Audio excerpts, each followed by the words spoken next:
19 کو فرائیڈے کے دن علی بھائی نے مولانا طارق جمیل صاحب حفظہ اللہ سے ملاقات اور عیادت کے لیے ان کے آبائی گھر گئے تھے۔ پلیز اس ملاقات کی تفصیلات سے آگاہ فرمائیں تاکہ عوام الناس کے لیے بھی رہنمائی کا سبب ہو سکے۔ ہاں جی، الحمدللہ یہ ویسے ملاقات تو ہم نے خفیہ رکھی تھی، اس طرح جو ہے وہ اس کا ڈنڈورا نہیں پیٹا تھا، پھر اور پرابلمز کھڑے ہو جاتے ہیں۔ مولانا طارق جمیل حفظہ اللہ تعالی کچھ عرصے سے جو ہے وہ آدھے سر کے درد کی تکلیف میں مبتلا ہے۔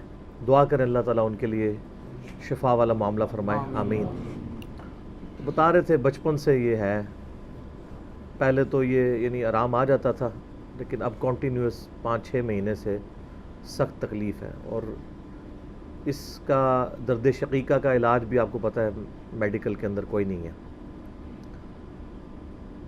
اب الٹیمیٹلی پچھلے دنوں انہوں نے سر کے اندر 90 ٹیکے لگوائے ہیں جی، ایک نس کو وہ سن کر دیتے ہیں۔ اس کی ایسے تکلیف تو ہو رہی ہوتی ہے لیکن اس کا احساس باقی نہیں رہتا، لیکن وہ بھی چند دن نکالا ہے۔ پھر جب ہم ملاقات کے لیے گئے تھے تو اس وقت بھی سخت تکلیف میں تھے۔ اللہ تعالیٰ شفا نصیب فرمائے، آمین۔ جتنے بھی لوگ دنیا میں مسلمان بیمار ہیں، اللہ تعالیٰ ان کو شفاء کلی نصیب فرمائے، آمین ثم آمین۔ تو چونکہ مجھے علم تھا اس بات کا، وقتاً فوقتاً فون پہ ان سے بات ہوتی رہتی تھی، تو میں نے 1-2 دفعہ عرض کیا کہ میں عیادت کے لیے حاضر ہونا چاہتا ہوں، تو کہنے لگے میری کنڈیشن ایسی نہیں کہ میں ملاقات کر سکوں، اور ڈاکٹرز نے مجھے ملاقات سے روکا ہوا ہے، گفتگو کرنے سے روکا ہوا ہے۔ تھوڑی بہت اگر طبیعت سنبھلے گی تو انشاءاللہ ملاقات کا کوئی سبب بن جائے گا عید کے بعد۔ میں نے کہا ٹھیک ہے۔ تو جب چاند رات تھی یہ بڑی عید کی، 10 ذوالحجہ 1440 ہجری، تو اسی رات 10:30 بجے مجھے فون آیا، لیکن میں فون اٹینڈ نہیں کر سکا، 2-3 دفعہ کال آئی۔ صبح پھر فجر کے بعد بھی آئی، میرا فون سائلنٹ تھا، پتہ نہیں چلا۔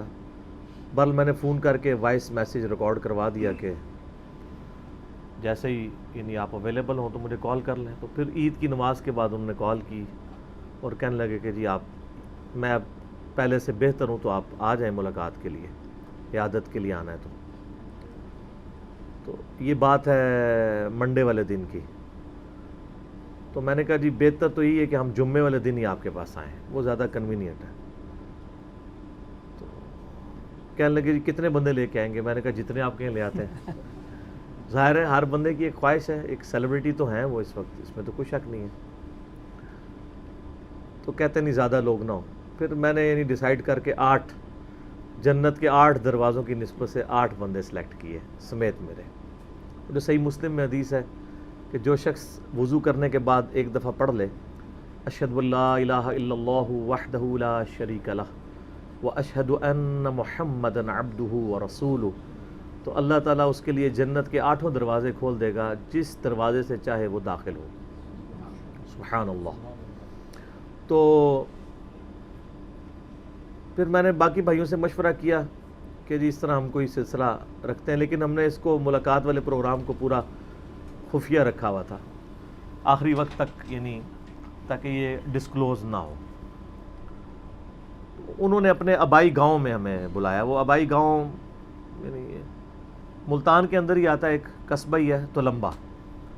تو اب نئی موٹر وے کھل چکی ہوئی ہے، عبد الحکیم تک وہ جاتی ہے موٹر وے کالا شاہ کاکو سے، اور عبد الحکیم انٹرچینج سے اتر کے آلموسٹ 15-20 منٹ کی ڈرائیو ہے ان کے گاؤں تک۔ تو انہوں نے مجھے بتا دیا، ہم نے وہاں سے پوچھ کے تو آسانی سے کوئی پرابلم نہیں ہوئی پہنچنے میں، بلکہ وہ راستے میں ان کا فون بھی آیا کہ جی کدھر پہنچے ہیں۔ پھر میں نے بتایا اتنا ہم یہاں پہنچ چکے ہیں۔ تو میں نے کہا آپ بے فکر ہے، ہم پہنچ جائیں گے آپ کے پاس۔ تو کہنے لگے سیدھا میرے ڈیرے پہ آپ نے آنا ہے۔ ظاہر آپ کو پتہ ہے وہ لینڈ لارڈ آدمی ہیں، ان کے ڈیرے ہیں، اپنے پورا ایک سسٹم ہے خاندانی طور پہ، وہ ایک اپنا وہ کلچر ہے وہاں کا۔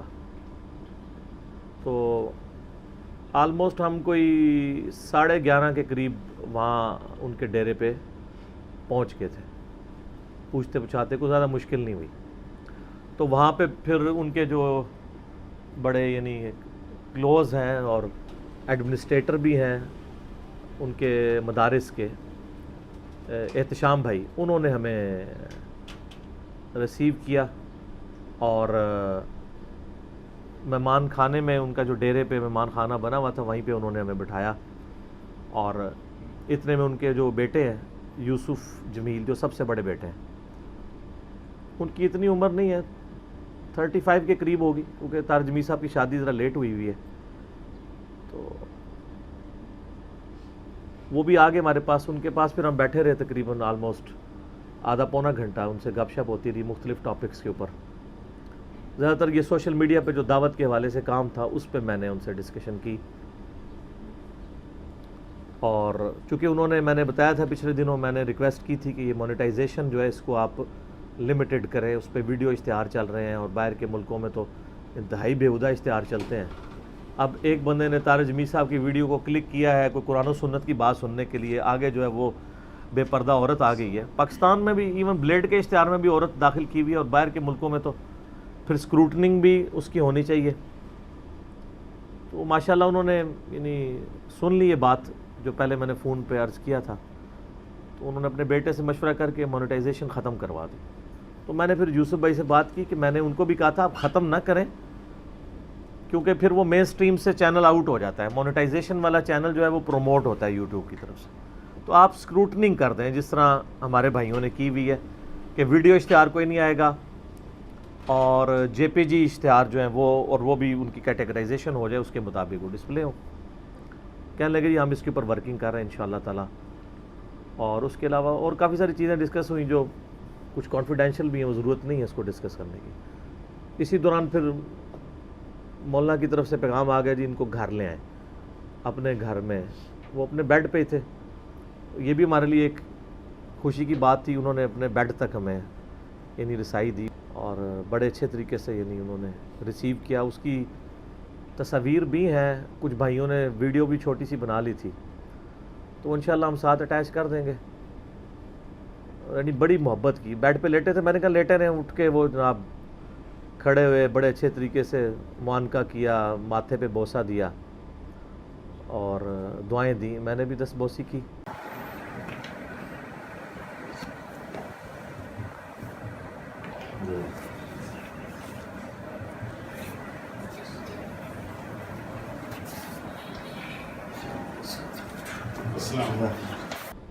عیادت کرنا سنت بھی ہے، بخاری مسلم میں حدیث ہے مسلمان کے مسلمان پہ 5 حقوق ہیں.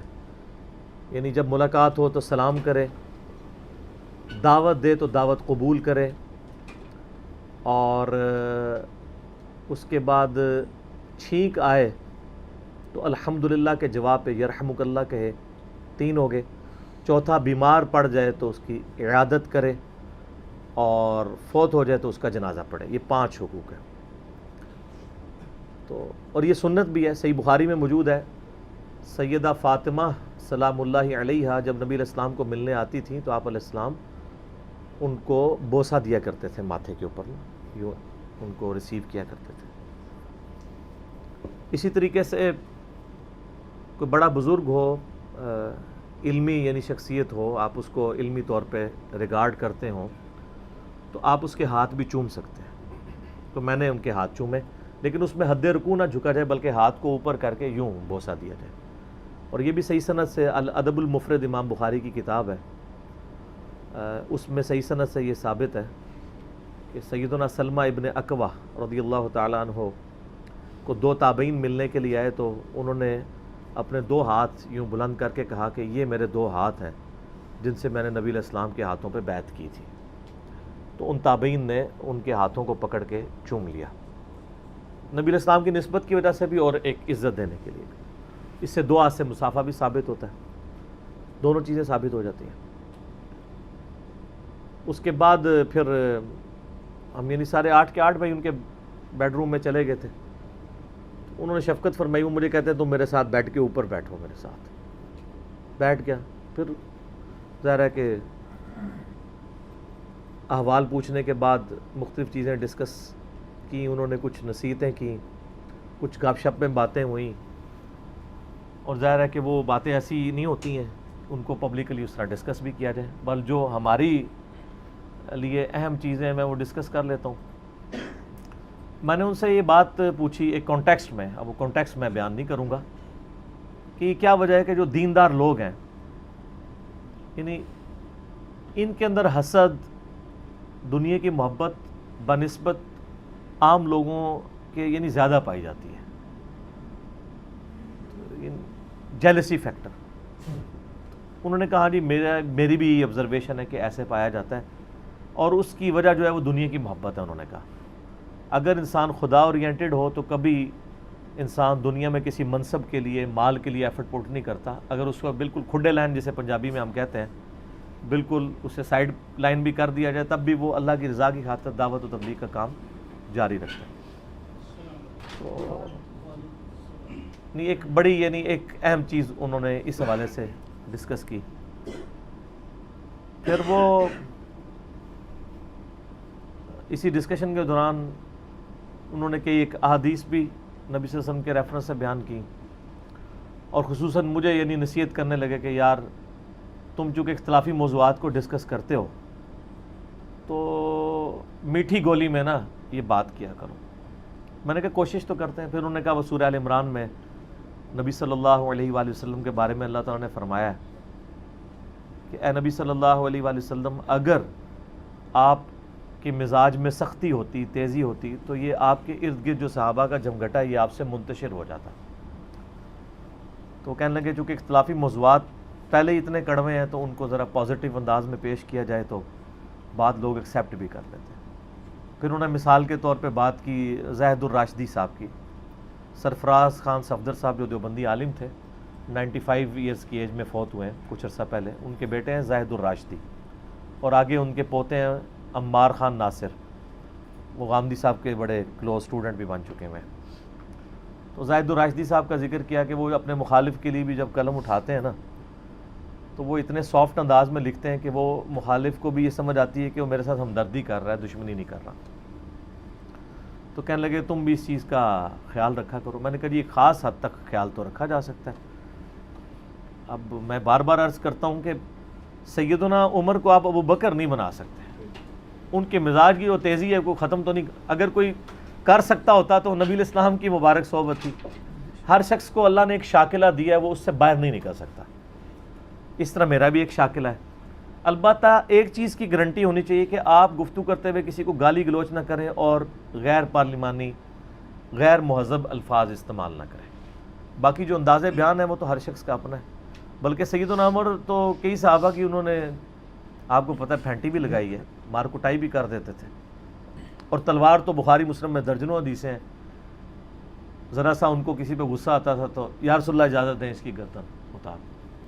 تو میں حضرت عمر سے تو بہت نرم ہوں۔ جو مجھے لوگ سخت سمجھتے ہیں نا تو وہ اولو العلم قائما بالقسط بنتے ہوئے پہلے سیدنا عمر کے بارے میں ہمیں شرعی حکم بتائیں کہ نبی علیہ السلام کی موجودگی میں جو اس طرح کا ان کا رویہ ہوتا تھا، ہم تو حضور کے سامنے بھی نہیں کر رہے، 1400 سال بعد کر رہے ہیں، اور ہم نے وہ گمراہی کا دور دیکھا ہے جو حضرت عمر نے دیکھا نہیں ہے۔ ہم پہ زیادہ مشکل وقت آیا ہوا ہے اس اعتبار سے۔ تو اگر آج حضرت عمر ہوں تو ان کی حالت کیا ہو؟ روزانہ آپ کو ٹی وی پہ کتنے شہیدوں کی خبریں آ رہی ہوں، اور ان میں اکثر یعنی علماء ہی ہوں جو ان کے ہاتھوں شہید ہو رہے ہوں۔ تو کوئی شخص اپنی اس سے باہر نہیں آ سکتا۔ اسی دوران آلموسٹ 1:45 کا ٹائم ہو چکا تھا، تو مجھے کہنے لگے یار جمعہ تم نے آج پڑھانا ہے ہماری مسجد میں، جو ان کی وہاں پہ مسجد ہے۔ تو اور کہتے ہیں یار ادھر وہ زیادہ تر لوگوں میں جھگڑا اور لڑائی جھگڑا رہتا ہے، تو اس ٹاپک پہ نا ڈسکشن کرنی ہے۔ مجھے سمجھ آ گئی انہوں نے ایک مہذب طریقے سے مجھے کہا کہ کوئی اختلافی بات نہیں کرنی۔ تو میں نے تو انکار کر دیا، میں نے کہا جی میں تو آپ کو پتہ میں ان موضوعات پہ نہیں بولتا ہوں، تو معذرت میری قبول کریں، اگر آپ نے مجھے ٹاپک دیا ہے اس طرح تو میں تو جمعہ نہیں پڑھاؤں گا، جو پڑھا رہا ہے وہ پڑھاتا رہے۔ تو وہ پھر مسکرا پڑے، کہتے ہیں یار جو تمہارا دل ہے نا بیان کر دو، چلو پڑھاؤ جمعہ۔ میں نے کہا ہاں اب میں اپنی مرضی سے بیان کروں گا انشاءاللہ تعالی۔ پھر مسجد میں ہم آئے، وضو کیا، اور آلموسٹ 1 بج چکا تھا، چونکہ وہاں پہ 1:30 بجے جمعہ ہوتا تھا، تو ہم نے وضو کر کے تیاری کر کے مسجد میں آئے، بیان کیا۔ میں نے سورہ بنی اسرائیل میں جو 10 کمانڈمنٹس آئی ہیں، آیت نمبر 23 سے آن ورڈ، تو وہ میں نے پہلی 2 کمانڈز اس میں کور کی، توحید کے اوپر اور والدین کے ساتھ حسن سلوک، اور اس کانٹیکسٹ میں جو احادیث آتی تھی صحیح الاسناد وہ بیان کی۔ طارق جمیل صاحب میری تقریر کے شروع میں ہی، خطبے کے شروع میں ہی آلموسٹ پہنچ گئے تھے، پہلی صف میں بیٹھ کے انہوں نے خطبہ سارا سنا ماشاءاللہ۔ اللہ تعالیٰ بارش نازل فرماتا ہے، لیکن بارش نازل فرمانے کی ذمہ داری اللہ تعالیٰ نے فرشتوں کو سونپ رکھی ہے۔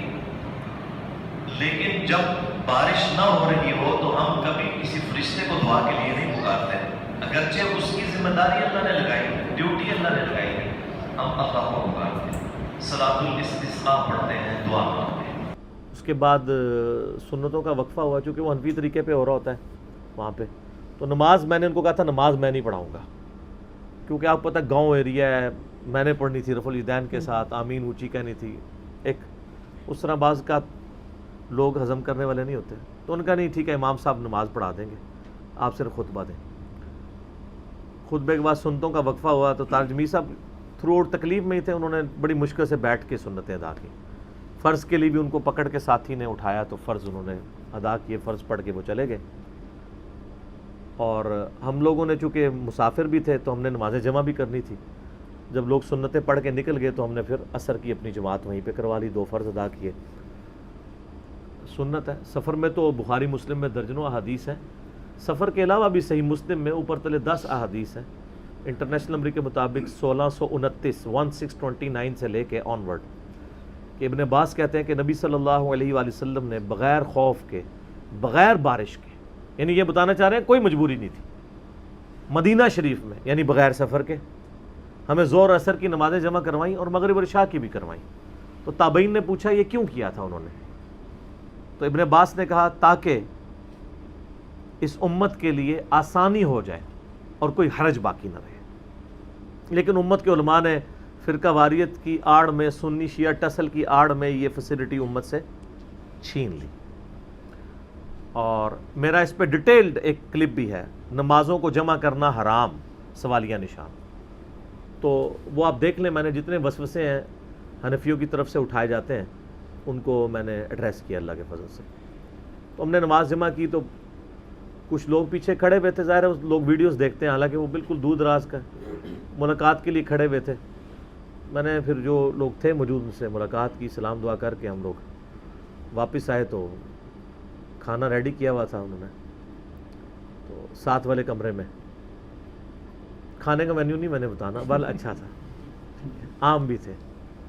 آم تو ابھی تک وہاں پہ چل رہے ہیں جناب، بلکہ ہم نے وہاں آموں کے درخت دیکھے ہیں تو ان کے ساتھ اتنے موٹے موٹے چونسا آم لٹکے ہوئے تھے، ابھی جو سبز ہی تھے۔ یہاں پہ تو آلموسٹ چونسے کا سیزن اینڈ ہو رہا ہے، وہاں پہ ابھی بھی ہے اور سستے ہیں آم۔ تو کھانا وغیرہ کھایا تو کھانے کے دوران ہی طارق جمیل صاحب وہاں پہ آ گئے، تو موقع غنیمت جان کے میں نے ان سے پھر ذرا گپ شپ کرنی شروع کی مختلف ٹاپکس کے اوپر۔ ایک تو میں نے ان سے پوچھا کہ یہ پچھلے دنوں آپ کے خلاف کافی مہم کھڑی کی تھی انہوں نے، ایک دیوبند کے مکتب فکر سے ہی ایک سیاسی لیڈر نے، نام لینے کی ضرورت نہیں، آپ کو پتہ چل جائے گا میں کس کی بات کر رہا ہوں، انہوں نے کافی ایک ہنگامہ کھڑا کیا، اور چونکہ طارق جمیل صاحب نے پرائم منسٹر کے حق میں ایک بیان دے دیا تھا، حق میں تو انہوں نے پرائم منسٹر کے حق میں نہیں، بس انہوں نے یہ کہا تھا کہ ان کی انٹینشن ہے کہ ریاست مدینہ بنانا چاہتے ہیں تو اس کو ہمیں سپورٹ کرنا چاہیے، تو وہ تو ٹھیک ہے۔ وَتَعَاوَنُوا عَلَى الْبِرِّ وَالتَّقْوَى وَلَا تَعَاوَنُوا عَلَى الْإِثْمِ وَالْعُدْوَانِ، نیکی اور پرہیزگاری کے کاموں میں ایک دوسرے کی مدد کرو اور برائی میں الگ رہو، یہ تو قرآن کا ہمیں حکم ہے، چاہے کوئی بھی ہے۔ حتیٰ کہ اس کا کلائمیکس وہ صحیح بخاری کی حدیث ہے، جب سیدنا عثمان غنی رضی اللہ تعالیٰ عنہ کو محصور کر دیا باغیوں نے تو صحابہ کرام حاضر ہوئے، 695 ہے انٹرنیشنل نمبر کے مطابق صحیح بخاری میں، اور کہا کہ اے امیر المومنین، ہمارے امام تو آپ ہیں اور مسجد پہ فتنے کے امام کا قبضہ ہے، وہ ہمیں نمازیں پڑھاتا ہے، ہمیں خدشہ ہے ہم گناہ میں نہ مبتلا ہو جائیں، تو ہم کیا اس کے پیچھے نمازیں پڑھیں؟ تو انہوں نے کہا نیکی کے کاموں میں ان کا ساتھ دو، اور نماز تو مسلمانوں میں ایک بڑا نیکی کا کام ہے، اس معاملے میں ان کے ساتھ رہو، اسی باغی اور بدتی کے پیچھے نماز پڑھو اور برائی میں اس سے الگ رہو۔ اور اس پہ امام بخاری نے باب باندھا ہے، باغی اور بدعتی کے پیچھے نماز پڑھنے کا حکم۔ امیر المؤمنین سیدنا عثمان ابن عفان رضی اللہ تعالیٰ عنہ علیہ السلام کا فتویٰ ہے، اب اس کے بعد تو کسی مولوی کے فتوے کی ضرورت ہی نہیں ہے۔ تو یعنی یہ پازیٹیو آپ کی اپروچ ہونی چاہیے کہ یعنی نیکی کے کاموں میں آپ ساتھ دیں، اور اسی میں امپلائڈ ہے کہ ہمارے جو لوگ نماز کے علاوہ اگر کلمہ کو مشرک بھی ہیں تو نماز میں تو کوئی شرک نہیں کر رہا ہوتا. نماز میں سارے ایاک نعبد و ایاک نستعین ہی پڑھ رہے ہوتے ہیں. یہ دیکھ لیں نماز کتنی محفوظ ہے, اس میں نہ یالی مدد ہے, نہ شیخ عبد القادر جیلانی مدد, کوئی بھی نہیں, کچھ بھی نہیں. بعد میں جو مرضی کرے, تو نیکی کے کاموں میں ان کا ساتھ دو. تو کہنے لگے میں نے تو اس انٹینشن کے ساتھ وہ ریکارڈنگ کروائی تھی.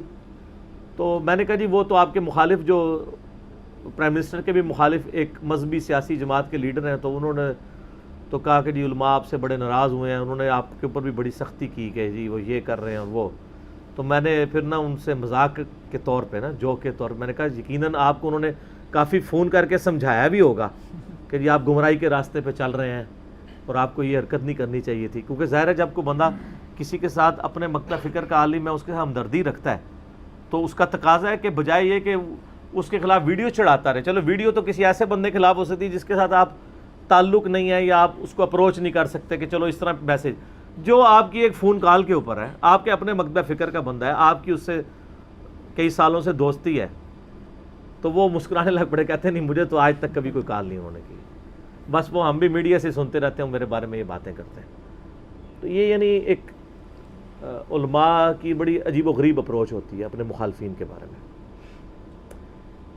پھر میں نے ان سے کہا کہ پچھلے دنوں آپ کو پھر پرائم منسٹر نے بلایا ہوا تھا, تو یہ کس ایجنڈے پہ آپ کو بلایا تھا؟ وہ کہتے ہیں جی میں تو اب ظاہر کی بات کروں گا, ظاہراً تو انہوں نے, میں نے کہا جی باہر تو کانسپریسیز یہی چل رہی ہیں کہ وہ پرائم منسٹر صاحب نے آپ کو ایک پولیٹیکل گین کے لیے بلایا تھا. تو کہنے لگے میرے سے تو انہوں نے کوئی ایسی بات نہیں کی. تو میں نے کہا انہوں نے آپ سے کرنی بھی نہیں تھی اگر اس لیے بلایا ہوتا. ظاہر ہے کوئی یہ تو نہیں کہتا کہ میں آپ سے کوئی پولیٹیکل نمبرنگ کے لیے آپ کو بلا رہا ہوں. کہتے ہیں نہیں ایسا نہیں ہے, میں نے تو ان کو آبزرو کیا ہے کہ وہ دین کے ساتھ مخلص ہیں اس حوالے سے. کہتے ہیں میں 1992 سے حکمرانوں کے پاس یعنی میرا آنا جانا ہے, جتنی حکومتیں رہی ہیں. تو وہ کہتے ہیں میری اپنی آبزرویشن ہے کہ میں نے اتنا دیندار بندہ پہلے نہیں کوئی دیکھا جو واقعی کمٹمنٹ رکھتا ہے دین کے لیے. اور وہ کہہ رہے ہیں مجھے بلایا انہوں نے اس لیے تھا, وہ کہہ رہے تھے مجھے آپ گائیڈ کریں کہ میں نے نبی علیہ السلام کی سیرت پڑھی ہے اور آپ علیہ السلام کو اللہ تعالیٰ نے اتنے مختصر وقت میں اتنی کامیابیاں عطا فرمائیں, تو ہم نبی صلی اللہ علیہ وسلم کی مبارک زندگی کو کس طرح پاکستان کے اندر امپلیمنٹ کر سکتے ہیں. تو بڑی اچھی بات ہے. اور اس کی یعنی اس کو میں انڈورس اس طرح بھی کروں گا. کل کی تقریر آپ نے پرائم منسٹر کی سنی ہے 17 اگست کی, جس میں انہوں نے کہا کہ پاکستان ایشین ٹائیگر بننے کے لیے نہیں بنا بلکہ ریاست مدینہ کے لیے بنا ہے. نبی صلی اللہ علیہ وآلہ وسلم کی سیرت کے مطابق زندگی ہمیں گزارنی چاہیے, تو پھر اللہ کی مدد آئے گی اور اللہ اس ملک کو اٹھائے گا. یہ انشاءاللہ تعالی, یہ چاہے ان کے زبانی کلامی دعوے بھی کیوں نہ ہوں, فتویٰ ظاہر کے اوپر لگتا ہے. ہمیں بدگمانی نہیں کرنی چاہیے, پازیٹیو چیزوں میں ساتھ. مجھے آپ کو پتہ ہے کہ میں کئی سیاسی معاملات میں سخت ان سے اختلاف رکھتا ہوں, لیکن جب کبھی علماء کی طرف سے پرائم منسٹر پہ حملہ ہوتا ہے, کوئی ایسا معاملہ ہوتا ہے, تو میں فرنٹ سے دفاع بھی کرتا ہوں. اب جب کشمیر والا مسئلہ آیا تو اس میں آپ کو پتہ ہے میرا کلپ بڑا سخت ریکارڈ ہوا ہے. تو اب ہمارے کلپس تو سارے ایلیٹ کلاس تک یعنی فوج میں بھی اور جوڈیشری میں بھی اور پولیٹیشنز میں بھی پہنچتے ہیں. اب آپ دیکھ لیں کل بھی یعنی ایک پریس کانفرنس ہوئی ہے, فارن منسٹر ہمارے جو ہیں شاہ محمود قریشی بھی بیٹھے ہوئے تھے, ڈی جی آئی SPR بھی تھے, اور وزیر اطلاعات بھی ہماری بیٹھی ہوئی تھی. تو کل کی سٹیٹمنٹس تو بڑی جاندار تھیں ان کی. پہلے تو لگ رہا تھا بالکل یعنی ساری قوم ہی جس طرح یعنی قوم تو جہاد کے لیے تیار ہے اور ہمارے حکمران اور ہمارے ادارے جو ہیں وہ بزدلی دکھا رہے ہیں, لیکن کل تھوڑی سی ٹون ان کی چینج نظر آئی ہے. تو اللہ کرے یعنی ہم تو دعا کرتے ہیں کہ یعنی کشمیریوں کو اس وقت ہمارے دلاسوں کی یا سیکیورٹی کونسل کی قراردادوں کی ضرورت نہیں ہے. ٹھیک ہے, یہ بھی ایک فورم ہے, ہم اس کو اپریشیٹ کرتے ہیں. اصل چیز تو یہ ہے کہ ہم برائی کو ہاتھ سے روکیں. تو صحیح مسلم میں حدیث ہے کہ نبی علیہ السلام نے فرمایا کہ مؤمن وہ ہے جو برائی دیکھے تو ہاتھ سے روک سکتا ہو تو روکے. ظاہر ہے یہ حکمرانوں کا کام ہے, عوام الناس کا نہیں ہے. عوام کا کام یہ ہے کہ وہ ٹیکس دے, فائنینشلی ان کو سپورٹ کرے, جو میں نے اس کلپ میں بھی بتایا کہ ہم سپورٹ کر رہے ہیں. اور اگر ہاتھ سے نہیں روک سکتے کم از کم زبان سے برا کہو, وہ تو سارے کہہ رہے ہیں. اور اگر کوئی یہ بھی نہیں کر سکتا تو پھر کم از کم دل میں برا جانے. اور صحیح مسلم کے الفاظ اینڈ پہ کہ ذالک اضعف الایمان, یہ ایمان کا سب سے کمزور ترین درجہ ہے. گونگے شیطان نہ بنو, زبان سے کم از کم برائی کو برائی کہنا چاہیے. اور حکمرانوں کا تو کام ہے کہ اس کو برائی کو ہاتھ سے روکیں جہاں تک ہو سکے. تو اس حوالے سے یعنی اب کشمیر کے حوالے سے ظاہر ہے ہمارے دل دکھے ہوئے ہیں. میں نے بھی آپ دیکھیں میں ہمیشہ پاکستان انڈیا کے امن کی بات کرتا رہا ہوں. اس زمانے میں بھی جب یہاں پہ نان اسٹیٹ ایکٹرز تھے اور جب امن کی بات کرنا جو ہے وہ برا سمجھا جاتا تھا.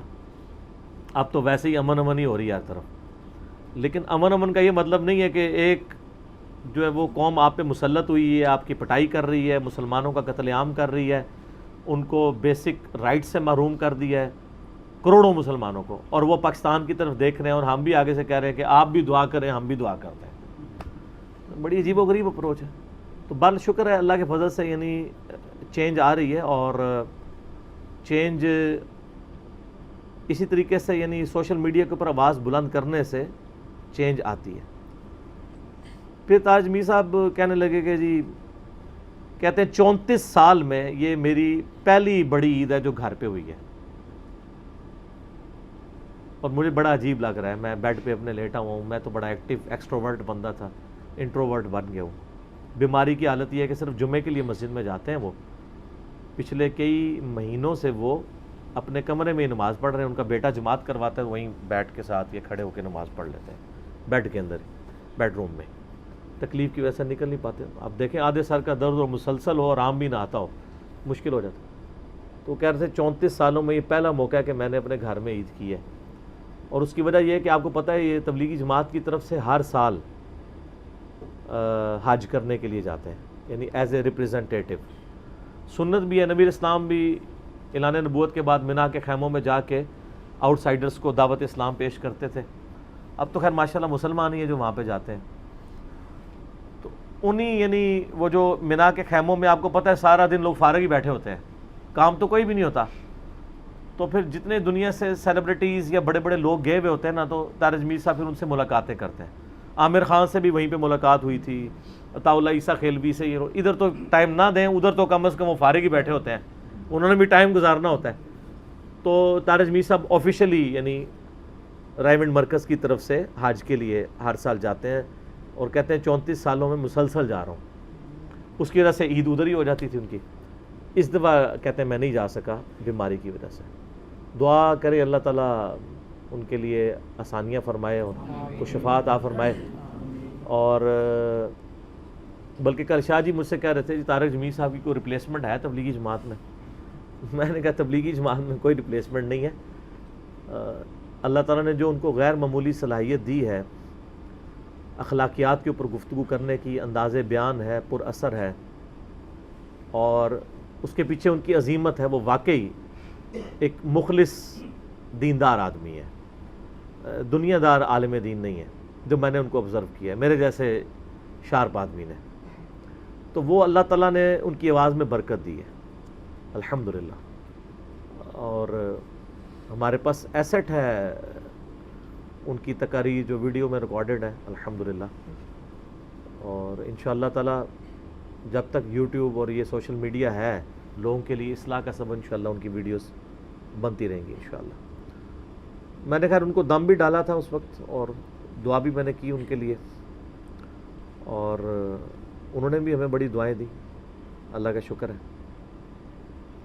اور کھانے کے دوران کافی ساری گپ شپ ہوئیں, کئی باتیں جو ہیں ڈسکس میں نے کر لی ہیں, بعض میں نہیں کروں گا. اس کی وجہ یہ کہ وہ پھر ایسی باتیں ہو جائیں گی کہ وہ پھر جب باہر نکل جائیں تو پھر لوگ عجیب و غریب باتیں کرتے ہیں, کیونکہ وہ بڑا کرٹیکلی دیکھ رہے ہوتے ہیں میری ویڈیوز. میں نے ان کو کچھ باتیں ریفر کی. میں نے کہا جی وہ آپ کا جو میسج ٹی وی والوں کے ساتھ وہ کاپی رائٹس کا جھگڑا چلا تھا, آپ نے مجھے منع کیا تھا, لیکن میں نے پھر بھی تھوڑا سا کنٹرول الفاظ میں اس کو ڈسکس کیا ہے. کہتے ہیں میں نے وہ سارا دیکھا ہے, بالکل ٹھیک کیا ہے, تم نے وہ لمٹ کراس نہیں کی ہے, اتنا ہی کرنا چاہیے تھا. تو کرنا بھی ضروری تھا, ظاہر ہے لوگ پوچھ رہے تھے. تو اس اعتبار سے یعنی میں ایک کنٹرول الفاظ میں یعنی میسیج کنوے کر رہا ہوں اللہ کے فضل سے. پھر وہاں ہم نے اینڈ پہ وہ تصویریں وغیرہ بنوائی ان کے ساتھ جتنے ہمارے ساتھ بھائی گئے ہوئے تھے. تو پھر مجھے جاتے ہوئے انہوں نے کہا یہ تصویریں مجھے آپ نے دینی ہے, ہم اپنے پیج پہ اپلوڈ کریں گے.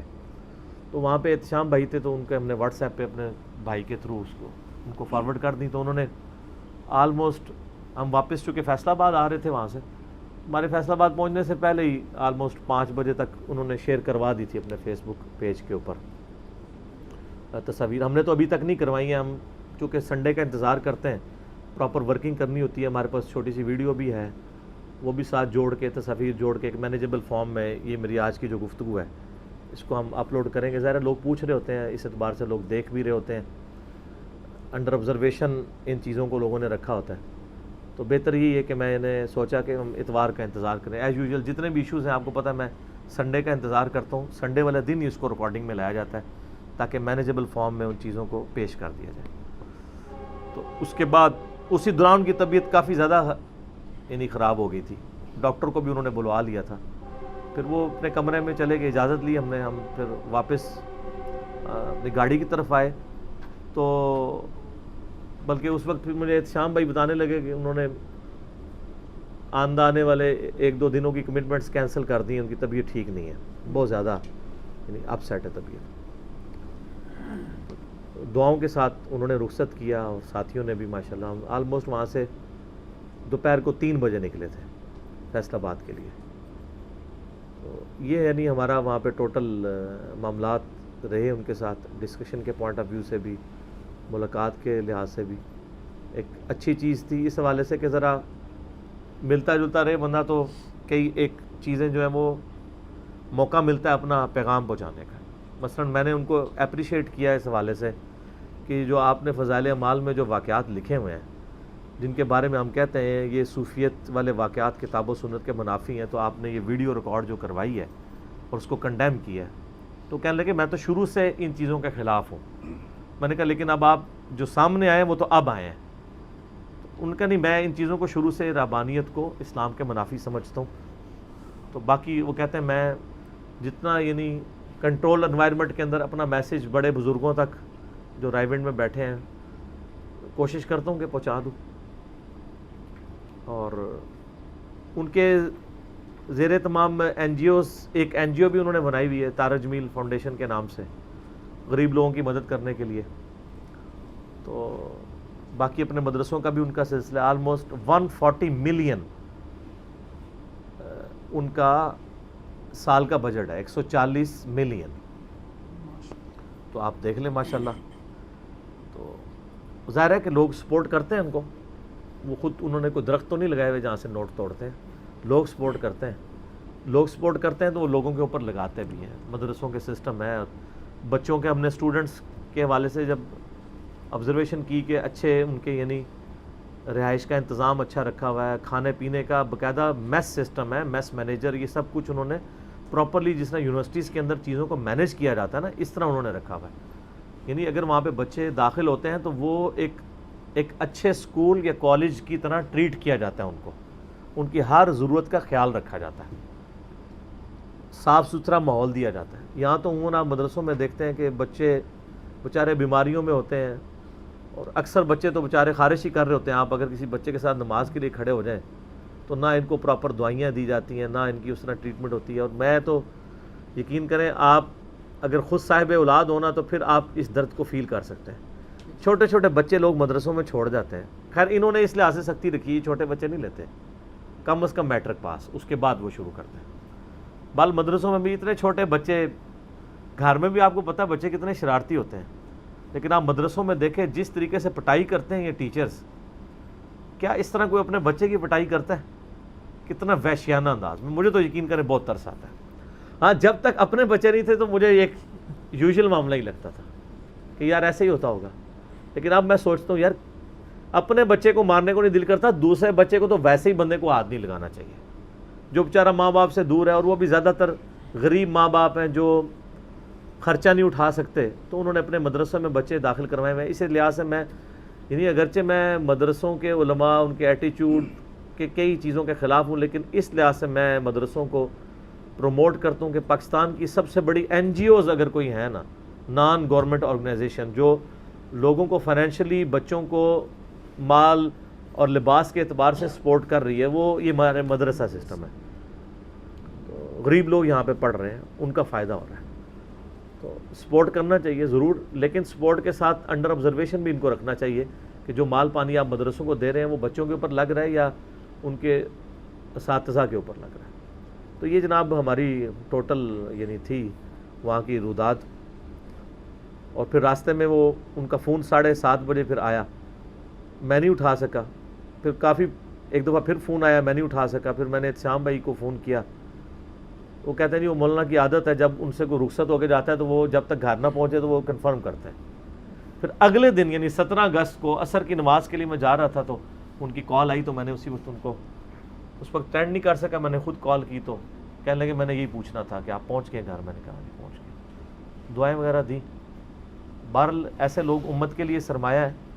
علمی اختلاف تو کبھی بھی ختم نہیں ہو سکتا. وہ مولانا اسحاق صاحب والی بات ہے رحمہ اللہ تعالیٰ, وہ کہتے تھے کہ اختلاف ختم کرنا ہے نا تو اس کا ایک ہی حل ہے کہ دنیا کے سب لوگ پاگل ہو جائیں اور سوچنا چھوڑ دیں. جب سوچنا چھوڑ دیں گے, عقل سے پیدل ہو جائیں گے, پھر ہی اتفاق ہو سکتا ہے. نبی کی موجودگی میں اختلاف کو دبایا جا سکتا ہے. نبی جب دنیا سے چلا جائے پھر بڑے سے بڑی شخصیات بھی ہوں, اختلاف رائے آپ کو خلفائے راشدین میں بھی نظر آئے گا. تو آج بھی باقی ہے. تو اس کو اس لیول پہ نہیں لے کے جانا چاہیے کہ آپ نفرتیں پھیلائیں. میرے اوپر اکثر اعتراض لوگ کر رہے ہوتے ہیں کہ جی باقی علماء کی عزت نہیں کرتا ہے, طارق جمیل صاحب کی کیوں اتنی عزت کرتا ہے. تو باقی علماء بھی طارق جمیل بنے نا حافظہ اللہ تعالیٰ, تو عزت کروا لیں. وہ تو تھنک آؤٹ آف باکس کر رہے ہیں, فرقوں سے باہر نکلے ہیں, ان کے اندر اتنی ٹالرنس ہے. آپ امیجن کر سکتے ہیں کہ وہ جمعے کے خطبے کے لیے انہوں نے کر دیا. یہاں تو آپ کسی حنفی مسجد میں اونچی آمین کہہ دیں تو کتنی نفرت سے دیکھتے ہیں. چاہے جائے کہ ممبر پہ جگہ دیں گے اس کو. تو سر پھر اتنا حوصلہ آپ جب پیش کریں گے تو پھر ظاہر ہے کہ اس کا رسپانس بھی اسی طریقے سے آئے گا. تو ہماری کوشش یہی ہوتی ہے کہ جو اس طرح کے لوگ ہیں ان کے ساتھ رابطہ رکھا جائے, دعوت و تبلیغ کے حوالے سے بھی. اور آپ پتہ ہے میں تبلیغی جماعت کا بہت بڑا سپورٹر ہوں. میں سمجھتا ہوں کہ دیوبندیت کو تباہی سے اگر بچایا تو تبلیغی جماعت نے بچایا, ورنہ تو یہ ان میں جو وائلنسی جتنی آ چکی تھی یہ وائلنٹ ہو چکے ہوئے تھے. اگر تبلیغی جماعت نہ ہوتی, دیوبند کو ایز اے مکتبہ فکر اور اوور آل اگر آپ اسلام کی خدمت کے پوائنٹ آف ویو سے دیکھیں تو اس وقت مجھے تبلیغی جماعت جیسی کوئی جماعت نظر نہیں آتی اپنے تمام اختلافات کے باوجود کہ دعوت و تبلیغ کا وہ کام اس حوالے سے کر رہی. پھر میں نے ان سے ڈسکس کیا, جو مولانا سعد کاندھلوی صاحب کا آپ کو پتہ ہے اختلاف رائے ہوا ہے. انڈیا میں تو جو نظام دین مرکز ہے وہ تبلیغی جماعت 2 حصوں میں آپ کو پتہ ہے ٹوٹ چکی ہے. رائے ونڈ کا مرکز شورا کو لے کے چل رہا ہے, وہ امیر کو لے کے چل رہا ہے. تو میں ان کو بتایا کہ انڈیا سے بھی لوگ رابطہ کرتے ہیں. تو انہوں نے مجھے ایک نصیحت کی کہ بیٹا پارٹی نہیں بننا. میں نے کہا میرا تو پہلے ہی پوائنٹ آف ویو ہے کہ میں کبھی پارٹی نہیں بنتا.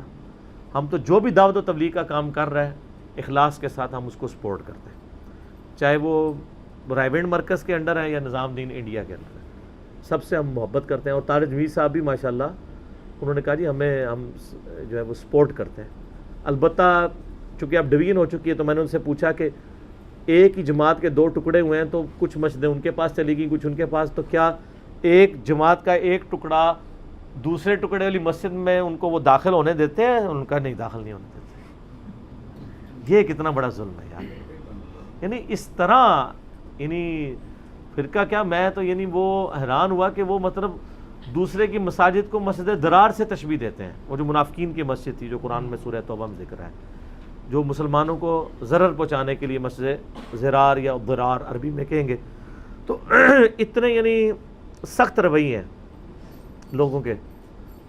تو یہ جناب ہماری ٹوٹل ان کے ساتھ جو گپ شپ ہوئی میں نے رکھ دی. بس دعا کریں اللہ تعالیٰ آسانیاں فرمائے اور شفائے کلی ان کو نصیب فرمائے. ان کا سایہ مسلمانوں پہ اتحاد قائم رکھے, ان کو اسی طریقے سے اتحاد امت کی بات کرنے کی توفیق عطا فرمائے. تو باقی میں ان سے جو گلے شکوے جو لوگ مجھ سے کرتے ہیں نا کہ جی آپ طارق جمیل صاحب کو یہ بھی سمجھائیں یہ بھی سمجھائیں, میں اپنا میسیج ان تک بڑے احسن انداز میں جب ملاقات ہوتی ہے میں پہنچا دیتا ہوں, اور وہ کئی چیزوں سے ایگری بھی کرتے ہیں. یہ نہ سمجھیے گا کہ مطلب میں, اور جب وہ مجھے ڈائریکٹلی چند باتوں کے اوپر کہہ دیتے ہیں کہ اس کو ایسے کرنا چاہیے تو مجھے بھی حق حاصل ہے, میں ان کے سامنے پوائنٹ آف ویو رکھتا ہوں اور ماشاءاللہ وہ قبول کرتے ہیں. لیکن میں وہی بات کروں گا جو پرائم منسٹر نے کی.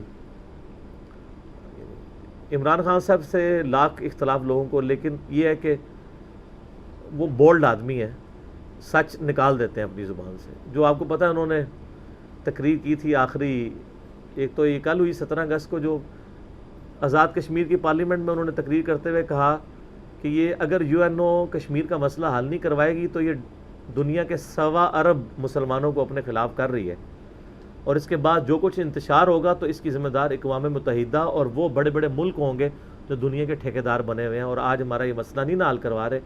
تو ان کا کہ ہاں انہوں نے کہا رہا ہم حکمرانوں کا مسئلہ، تو پھر انہوں نے مسکراتے ہوئے کہا کہ یار ہماری تو بڑی مجبوریاں ہوتی ہیں. یعنی اس پوسٹ کا تقاضا ہے کہ ہم اس طرح منہ نہیں کھول رہے، لیکن اس کا یہ مطلب نہ سمجھیے گا کہ ہمارے اندر وہ والے جذبات نہیں جو ایک عام مسلمان اپنے دوسرے مسلمان بھائی کے لیے اس کا دل دھڑکتا ہے.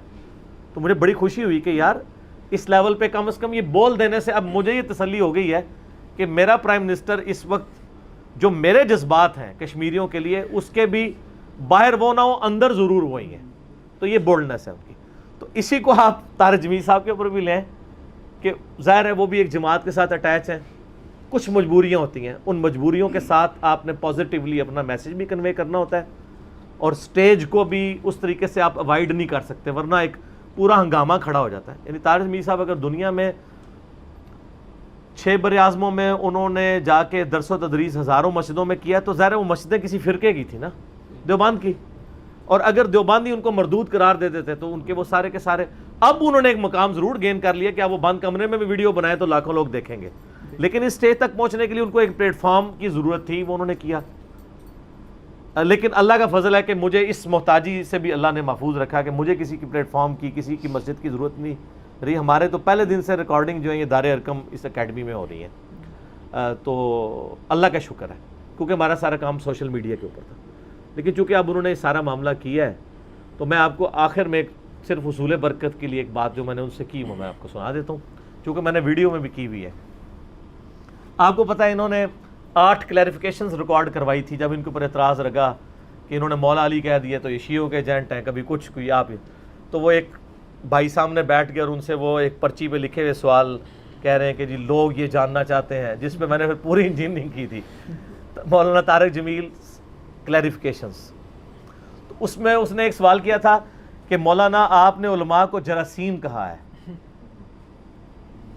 تو اس کے جواب میں مولانا طارق جمیل صاحب نے کہا کہ میں نے ان کو جراثیم نہیں کہا، میں نے یہ کہا ہے کہ پاکستان، انڈیا، بنگلہ دیش سے لوگ فرقہ واریت کے جراثیم لے کر یورپ اور امریکہ میں آتے ہیں اور یہاں بھی آپس میں لڑتے رہتے ہیں، یہ جراثیم ان ملکوں سے لے کے آتے ہیں.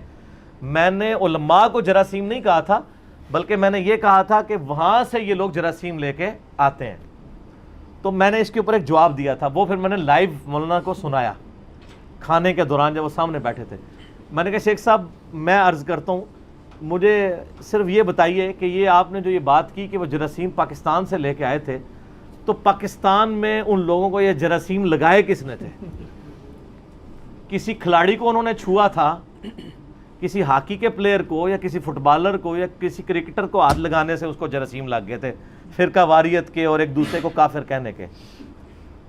تو میں نے کہا جی میں ہی جواب دیتا ہوں یقیناً علماء کی وجہ سے ہوا. تو اس پہ مسکرا پڑے. تو میں نے کہا اس کا مطلب ہے آپ نے انڈائریکٹلی علماء کو ہی جراثیم کہا ہے، ٹھیک ہے. تو میں نے کہا ہمیں تو سمجھ آ گئی تھی. تو میں نے کہا آپ نہ بھی کہیں، آپ کے کہنے نہ کہنے سے کوئی فرق نہیں پڑتا، حقیقت یہ ہے کہ یہ علماء ہی ہیں جن سے جراثیم لگے ہیں. تو جراثیم پروڈیوس کرنے والی مشین زیادہ خطرناک ہے جراثیموں سے، کہ وہ تو مشین پروڈیوس کر رہی ہے نا ان جراثیم کو. تو اس طرح میں نے ان کو چیزیں کنوے کر دی ہیں، اللہ کا شکر ہے، اور ان کو سب کچھ کلیئر ہے. ظاہر ہے وہ تو بلکہ کہہ رہے تھے بیٹا میرا ایک ایک بال جو ہے نا وہ اس تلخی میں ڈوبا ہوا ہے جو مجھے اس تبلیغ کے راستے میں جو تکلیفیں اٹھانی پڑی ہیں اپنے لوگوں سے. ظاہر ہے اپنے لوگوں سے مراد علماء ہی ہے نا، عوام تو ان کی کمپٹیٹر ہی نہیں ہے نا. تو وہ چیزیں تو ان کو، لیکن وہ کہتے ہیں میں ہمیشہ پیسے موڈ میں رہا ہوں، میں نے کبھی کنفرنٹریشن نہیں کی، محاذرائی نہیں کی. جب کسی نے کوئی ڈانٹا میں بیک فوٹ کے اوپر چلا گیا، بس چپ کر کے لگا رہا ہوں. آج دیکھیں وہ کہتے ہیں جن لوگوں نے مجھے دبانے کی کوشش کی ان کو کوئی جانتا بھی نہیں، اللہ نے مجھے عروج دے دیا. تو یہ دعوت کا اصول بھی یہی ہے کہ آپ نے ویل لیفٹ چیزوں کو کرنا ہے. اگر آپ راستے میں بھونکنے والے ہر کتے کا جواب دینا شروع کر دینا تو آپ منزل تک نہیں پہنچ سکتے. اور سورۃ الاعراف کی آیت نمبر 175 اور 176 میں اللہ نے علماء سوء کو کتے کی مثال بیان کیا ہے. اور سنن نبی داؤد میں حدیث ہے میری امت کے 72 فرقے دوزخ میں جائیں گے اور ان میں ایسی بدعت داخل ہو جائیں گی جس طرح باولا کتا کسی کو کاٹ جائے اور اس کے ایک رگ و ریشے میں اس کا زہر پہنچ جائے. وہاں پہ وہ کون سا باولا کتا ہے جس کی وجہ سے بدعتیں پیدا ہوتی ہیں؟ علماء سو. تو نبی علیہ السلام نے بھی علماء سو کو کتا کہا اور اللہ تعالیٰ نے سورۃ الاعراف میں. اور میرا پچھلے دنوں ایک کلپ بھی ریکارڈ ہوا ہے کہ اپنے آپ کو مدینے کا کتا کہہ سکتے ہیں، تو آپ دیکھ لیں، اس میں نے کئی اور باتیں بھی کی ہیں. ابھی اذان عصر شروع ہوا جاتی ہے، بقیہ کے سوالات انشاءاللہ اذان عصر کے وقفے کے بعد انشاءاللہ تعالی.